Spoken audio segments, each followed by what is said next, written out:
Hey everyone, and welcome to today's Explainer. We have got a fantastic deep dive lined up for you.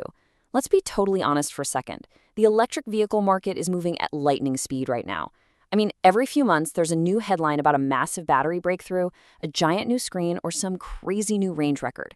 And because of that, it's incredibly easy to catch upgrade fatigue and feel like the car you bought just 2 years ago is already a dinosaur. So our mission today is demystifying this constant EV upgrade cycle. We're going to do that by looking really closely at the dramatic evolution of the Renault Twingo. Whether you're a hardcore EV enthusiast or just trying to navigate the modern car market, we're going to break down these complex engineering concepts so you can walk away learning something genuinely useful for your day-by-day life. Okay, let's dive right into this because there is a specific mindset we need to talk about.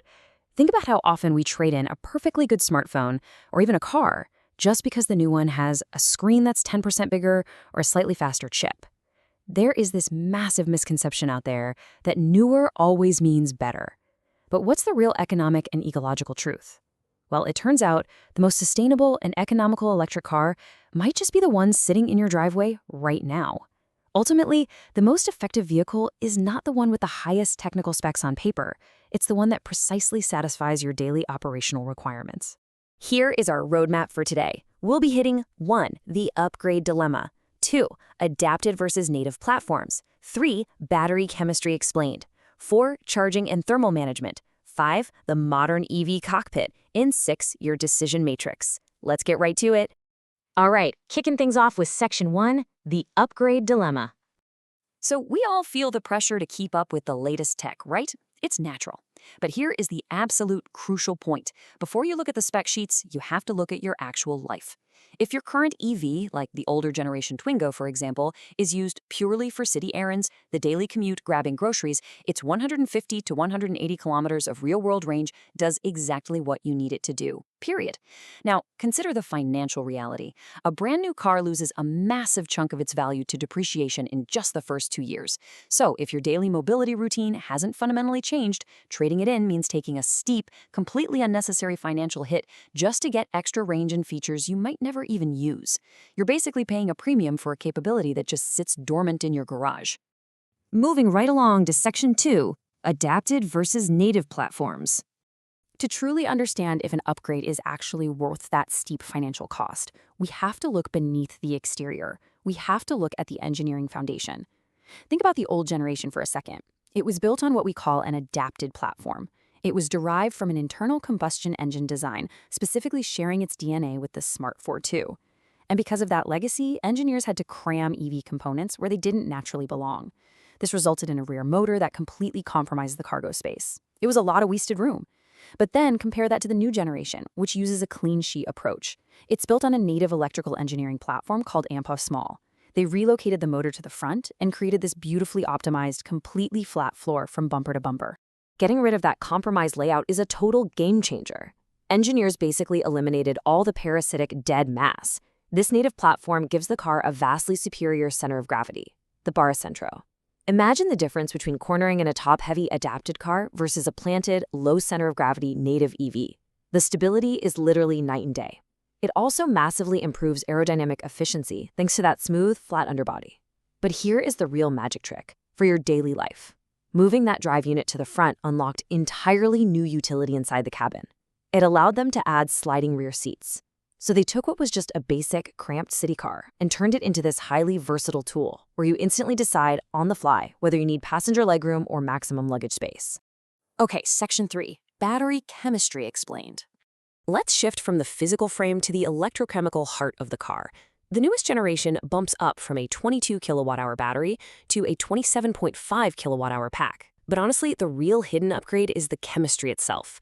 It uses LFP, which stands for lithium iron phosphate. When you contrast that with older nickel manganese cobalt or NMC cells, LFP is remarkably stable. Here's a quick bit of science for you. NMC batteries degrade over time because their crystalline structure can literally break down under repeated charging stress. But LFP, it uses these incredibly robust iron phosphate bonds. This makes the battery highly resistant to thermal runaway and chemical breakdown over the years. Premature degradation is virtually eliminated, which turns the battery into a long-term asset instead of a depreciating liability. And that science directly translates to an incredibly useful tip for your daily routine.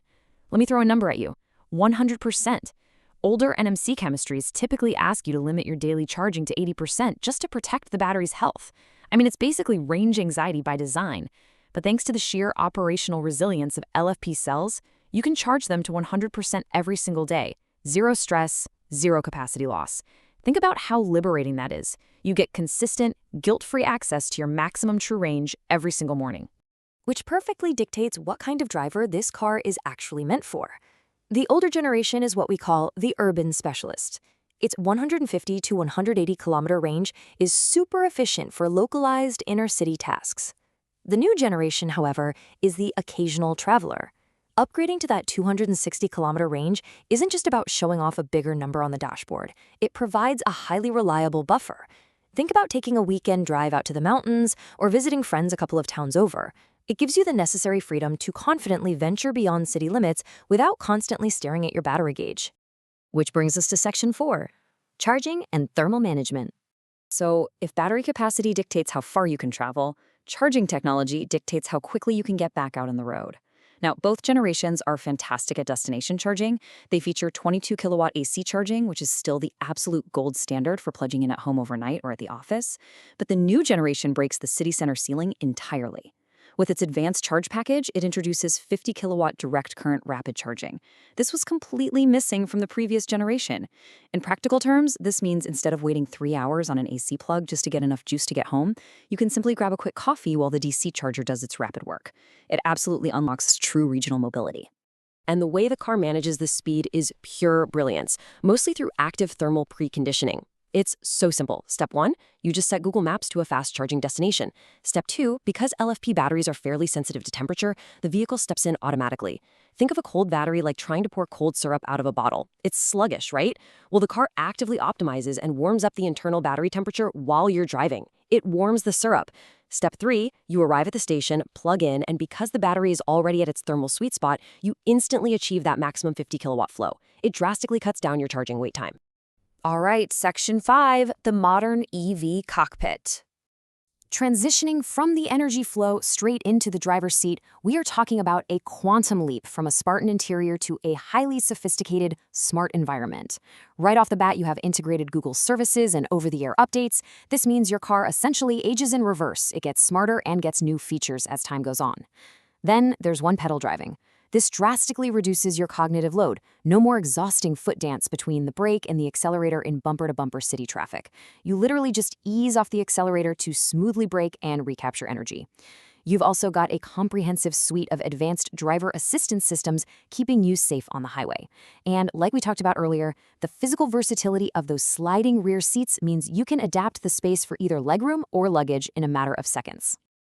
And finally, Section 6. Your decision matrix. We've unpacked the engineering, the chemistry, the tech. Let's bring it all together for the climax of our explainer. This is where we translate everything into a definitive framework for your own life. I call it the right size framework. Basically, it comes down to 2 paths. Path 1.